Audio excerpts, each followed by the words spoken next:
નમસ્કાર મિત્રો, સ્વાગત છે તમારું ફરી મારી એક નવી કહાનીમાં। કોરોના કાળમાં પિતાનું મોત। આજે પિતા વગરનું જીવન કેવી રીતે જીવી રહ્યો છે, સત્ય ઘટના। વર્ષ 2020માં દુનિયાએ એવો સમય જોયો હતો જેની કલ્પના પણ કોઈએ ક્યારેય નહોતી કરી। રસ્તાઓ ખાલી, શહેરો બંધ, લોકો ઘરમાં કેદ, હોસ્પિટલમાં ચીસો, સમાચાર ચેનલોમાં ડર અને દરેક ઘરમાં એક જ શબ્દ કોરોના। માણસ માણસથી દૂર ભાગતો હતો, સ્પર્શમાં પણ ભય હતો, શ્વાસમાં પણ શંકા હતી। એ સમય દરમિયાન હજારો ઘરો તૂટી ગયા, હજારો બાળકો અનાથ થઈ ગયા અને અનેક પરિવારોમાંથી આધારસ્તંભ સમાન પિતાઓ ચીનવાઈ ગયા। આવી જ એક સત્ય ઘટના ગુજરાતના એક સામાન્ય પરંતુ સંસ્કારી પરિવાર બની, જ્યાં એક દિવસમાં બધું બદલાઈ ગયું। અમદાવાદ શહેરના એક મધ્યમવર્ગીય વિસ્તારમાં નાનકડા ભાડાના મકાનમાં રહેતો પરિવાર હતો। પિતા જીતુભાઈ, માતા મીનાબેન, મોટો દીકરો દર્શન અને નાની દીકરી કાવ્યા। બહારથી જોનારને આ પરિવાર સામાન્ય લાગતો, પરંતુ અંદરથી ખૂબ પ્રેમાળ હતો। જીતુભાઈ કોઈ મોટા વેપારી નહોતા, કોઈ ધનિક માણસ નહોતા, પરંતુ પોતાના સંતાનો માટે દુનિયાના સૌથી અમીર માણસ હતા। સવારથી સાંજ સુધી મહેનત કરી ઘર ચલાવતા, ક્યારેક ટ્રાન્સપોર્ટની નોકરી, ક્યારેક વધારાનું કામ, ક્યારેક રાત્રે પણ બહાર જવું પડે। થાકેલા ઘરે આવતા છતાં બાળકો માટે હસતા ચહેરા સાથે ચોકલેટ લઈને આવવું ભૂલતા નહીં। દીકરી કાવ્ય માટે તેઓ હીરો હતા અને દીકરો દર્શન માટે પ્રેમાળ। જીતુભાઈનો એક નિયમ હતો, રાત્રે ભોજન બધાએ સાથે જ કરવાનું। કેટલોક પણ થાક હોય, કેટલું પણ મોડું થાય, પરિવાર સાથે બેસીને જમતા। એ સમયે ઘરમાં હાસ્ય ગુંજી ઉઠતું। દર્શન પોતાની કોલેજની વાતો કરતો, કાવ્યા સ્કૂલની શરારતો કહેતી, મીનાબેન દિવસભરની કામની ફરિયાદ કરતી અને જીતુભાઈ બધું સાંભળી સ્મિત કરતા। ઘણીવાર કહેતા, પૈસા ઓછા હોય તો ચાલે, પણ ઘરમાં પ્રેમ ઓછો ન હોવો જોઈએ। એ વાક્ય આખા ઘરની દિવાલોમાં વસેલું હતું। પછી અચાનક કોરોના આવ્યો, લોકડાઉન લાગ્યું, જીતુભાઈની નોકરી અટકી ગઈ, ઘરમાં આવક બંધ થઈ ગઈ। થોડા બચાવેલા પૈસાથી શરૂઆતમાં કામ ચાલ્યું, પછી ચિંતા વધવા લાગી। મીનાબેન ખર્ચ ઓછો કરતી, બાળકોની સમજાવતી। જીતુભાઈ બહારથી મજબૂત દેખાતા પણ અંદરથી તૂટી રહ્યા હતા। બાળકોનું ભવિષ્ય શું? ઘરનું ભાડું કેવી રીતે ભરવું? જો હું બીમાર પડી ગયો તો? આ પ્રશ્નો તેમને રાત્રે ઊંઘવા દેતા નહોતા, છતાં પરિવાર સામે ક્યારેય કમજોરી બતાવતા નહોતા। એક દિવસ જીતુભાઈને હળવો તાવ આવ્યો। સૌએ વિચાર્યું સામાન્ય થાક હશે, ગરમ પાણી, દવા, આરામ, બસ એટલું જ કર્યું, પરંતુ બીજા દિવસે ખાંસી વધી, ત્રીજા દિવસે શ્વાસ લેવામાં તકલીફ થવા લાગી। મીનાબેન ગભરાઈ ગઈ, હોસ્પિટલમાં જગ્યા નહોતી, એમ્બ્યુલન્સ માટે ફોન કરો તો કલાકો રાહ।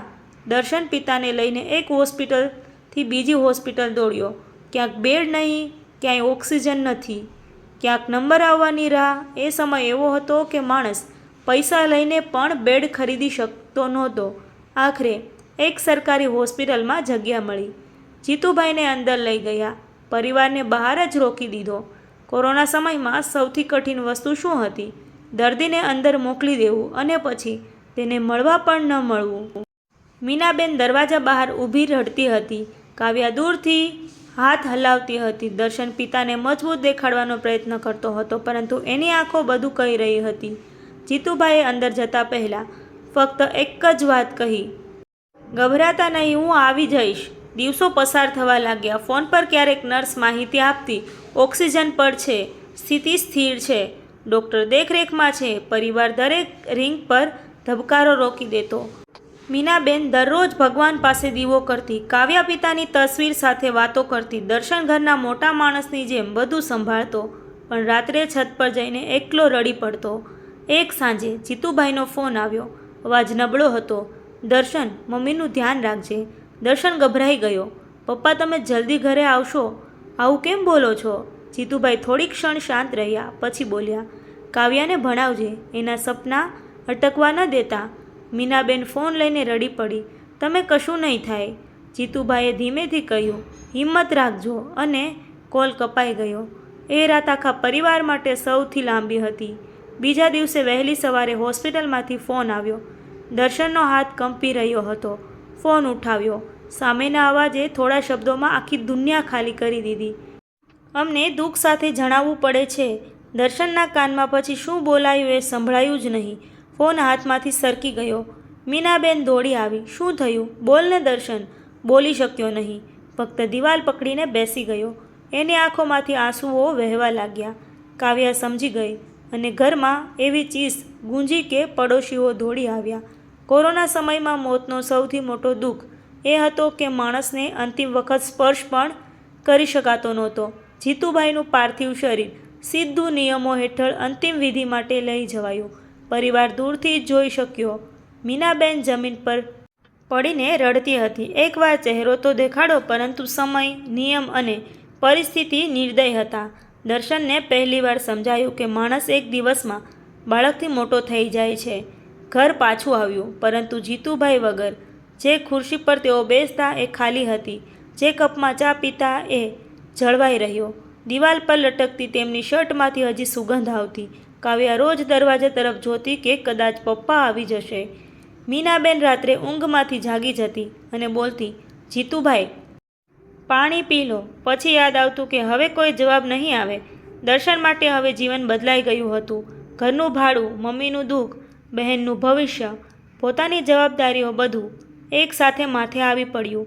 એણે પિતાની તસવીર સામે ઊભા રહી ધીમેથી કહ્યું, પપ્પા, હવે હું છું, પણ તમારા વગર કેવી રીતે? જીતુભાઈના અવસાન પછી એ ઘર એ જ હતું. દિવાલો એ જ હતી, બારીઓ એ જ હતી, વસ્તુઓ એ જ હતી, પરંતુ ઘરનો શ્વાસ જતો રહ્યો હતો. કોઈ માણસ માત્ર પરિવારનો સભ્ય નથી હોતો. ઘણીવાર આખા ઘરનો ધબકારો હોય છે. જીતુભાઈ એવા જ માણસ હતા. તેમના જતાં મીનાબેન, દર્શન અને કાવ્યાનું જીવન જાણે સમયથી પહેલાં વૃદ્ધ થઈ ગયું. સવાર થતી, સૂર્ય ઉગતો, લોકો પોતાના કામે જતા, દુનિયા આગળ વધી રહી હતી, પરંતુ આ ઘરમાં સમય અટકી ગયો હતો. સૌથી વધારે બદલાયો હતો દર્શન. થોડા દિવસ પહેલાં સુધી કોલેજ જતો, મિત્રો સાથે હસતો, ભવિષ્યના સપના જોતો, એક સામાન્ય યુવક હતો. હવે એ સવારમાં ઉઠતા પહેલાં ખર્ચા ગણે, ઘરમાં શું બાકી છે એ જુએ, ભાડાની તારીખ યાદ રાખે, મમ્મીને દવા આપી, બહેનની ફી વિચારતો અને પછી પોતાના આંસુઓ ગળી જાય. ઘણીવાર માણસ ઉંમરથી નહીં, પરિસ્થિતિથી મોટો બને છે. દર્શન હવે ઘરના દીકરા કરતાં ઘરના પિતા જેવી ભૂમિકા ભજવી રહ્યો હતો. મીનાબેન બહારથી મજબૂત બનાવવાનો પ્રયત્ન કરતી, બાળકો સામે રડતી નહીં, પરંતુ રસોડામાં એકલી હોય ત્યારે વાસણ ધોતા ધોતા આંખો ભીની થઈ જતી. જ્યાં જીતુભાઈ બેસીને ચા પીતા હતા ત્યાં નજર પડતા હૃદય કંપી ઉઠતું. રાત્રે ભોજન વખતે થાળી 4 મૂકી દેતી. પછી યાદ આવતું કે હવે 3 જ લોકો છે. એક દિવસ કાવ્યાએ પૂછ્યું, મમ્મી, તમે રોજ 4 થાળી કેમ મૂકો છો? મીનાબેન પાસે જવાબ નહોતો. એ ફક્ત દીકરીને ગળે લગાવીને રડી પડી. કાવ્યા તો હજી નાની હતી. એને મૃત્યુનો અર્થ પૂરેપૂરો સમજાતો નહોતો. એ ઘણીવાર દરવાજા પાસે ઊભી રહી કહેતી, ભાઈ, પપ્પા હોસ્પિટલથી ક્યારે આવશે?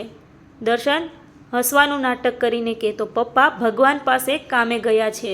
કાવ્યા નિર્દોષતાથી પૂછતી, પછી રજા લઈને આવશે ને? આ પ્રશ્ન સાંભળીને દર્શન અંદરથી તૂટી જતો, પરંતુ એણે શીખી લીધું હતું કે ઘરના મોટા માણસો બધું સહન કરીને પણ હસે છે.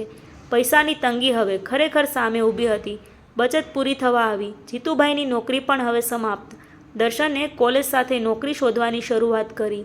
સવારે અખબાર વેચતો, બપોરે ડિલિવરીનું કામ કરતો, સાંજે કોલેજના ઓનલાઈન ક્લાસ લેતો અને રાત્રે એક દુકાનમાં હિસાબ લખતો.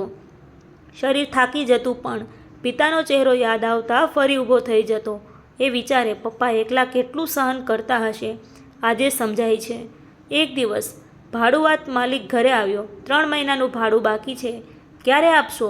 મીનાબેન ગભરાઈ ગઈ. દર્શન આગળ આવ્યો, કાકા, થોડો સમય આપો, હું કામ શરૂ કર્યું છે. માલિક થોડો કડક હતો, પરંતુ પરિસ્થિતિ જોઈ બોલ્યો, 1 મહિનો પછી કંઈક કરજો. એ દિવસ દર્શને પહેલીવાર અનુભવ્યું કે ગરીબીમાં માણસનું દુઃખ નહીં, સમય પણ પૈસાથી મપાય છે. ઘરમાં જે વસ્તુઓ જીતુભાઈએ પ્રેમથી ખરીદી હતી, હવે એ જ વસ્તુઓ વેચવાનો વારો આવ્યો. જૂનો ટીવી ગયો, પછી ફ્રીજ ગયો, પછી સ્કૂટર.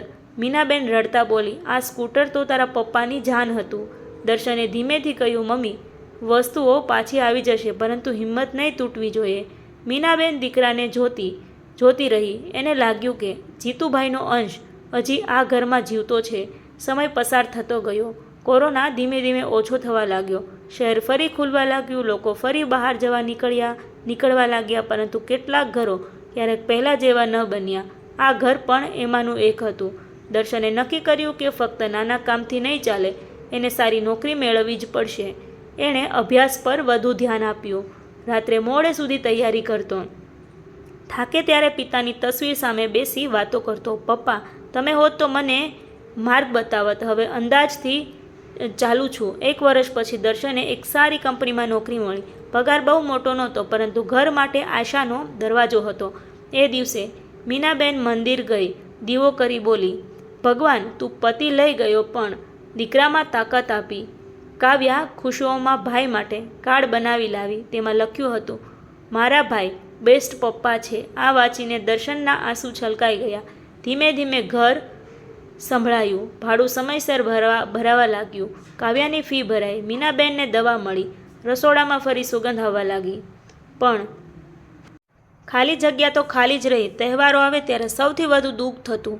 દિવાળીએ જીતુભાઈ ફટાકડા લાવતા, ઉત્તરાયણમાં પતંગ ચગાવતા, જન્મદિવસે કેક લાવતા. હવે બધું થતું, પરંતુ અધૂરું લાગતું. એક દિવસ કાવ્યાના સ્કૂલમાં ફાધર્સ ડે કાર્યક્રમ હતો. બાળકો પોતાના પિતાને લઈને આવ્યા. કાવ્યા શાંત થઈ ઘરે આવી. મીનાબેને પૂછ્યું, શું થયું? એ રડી પડી, મારા પપ્પા કેમ નથી? ઘરમાં ફરી સન્નાટો છવાઈ ગયો. દર્શન એના પાસે બેસ્યો. પપ્પા નથી એવું કોણ કહે? એ તો દરરોજ આપણામાં છે. તું ભણે છે ને, એમાં છે. મમ્મી હસે છે ને, એમાં છે. હું કામે જાઉં છું, એમાં છે. કાવ્યાએ ભાઈને છાપીને રડી પડી. વર્ષો વીત્યા. કાવ્યા મોટી થઈ, ભણવામાં તેજસ્વી બની. મીનાબેન હવે થોડું હસવા લાગી. દર્શન નોકરીમાં આગળ વધ્યો. એક દિવસ એણે નવું ઘર ખરીદ્યું, નાનકડું પણ પોતાનું.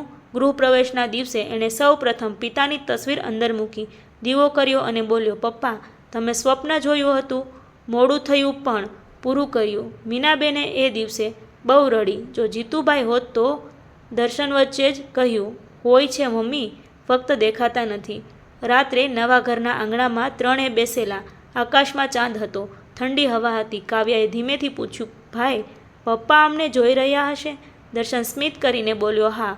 અને આજે પહેલીવાર ખુશ હશે કે આપણે હાર્યા નથી. પિતા વગરનું જીવન સહેલું નથી હોતું, ખાસ કરીને જ્યારે પિતા ઘરના આધાર સ્તંભ હોય. પરંતુ આ પરિવારે શીખવ્યું કે માણસ ગુમાવી શકાય, સંસ્કાર નહીં. શરીર દૂર થઈ શકે, પ્રેમ નહીં. અને પિતાની ગેરહાજરીને આંસુઓથી નહીં, જવાબદારીઓથી પૂરું કરી શકાય. આ સત્ય ઘટના આજે પણ અનેક ઘરોને આશા આપે છે. જો પિતા ચાલ્યા જાય તો જીવન બંધ થતું નથી. ક્યારેક દીકરો પિતાની જગ્યા લઈ લે છે, દીકરી સપના સાચવે છે અને માતા આખા ઘરને ફરી જીવાડે છે. તો ફ્રેન્ડ, આવી જ સત્ય ઘટનાઓ સાંભળવા માટે મારી ચેનલમાં બન્યા રહો. વિડીયો પસંદ આવ્યો હોય તો વિડીયોને લાઇક કરી તમારા મિત્રોમાં શેર કરવાનું ભૂલશો નહીં મિત્રો. Thank you.